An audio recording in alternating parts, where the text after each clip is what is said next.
भाई अभी पूरा कार्यक्रम चलते ना, आप सबसे निवेदन करो, आप सबसे निवेदन करो, अभी हमारे 6 गीत शेष है।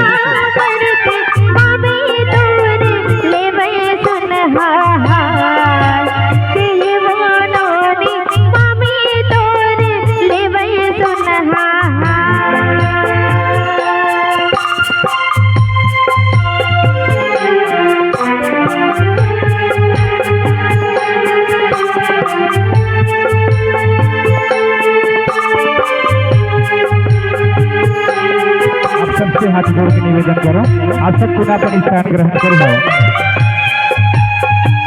अभी निकट पश्चात राउत नाच अपन गीत जय गंगान फिर शेरा माघोपुण्य होली गीत के बाद हम सागर मंच से विदाई लेंगे।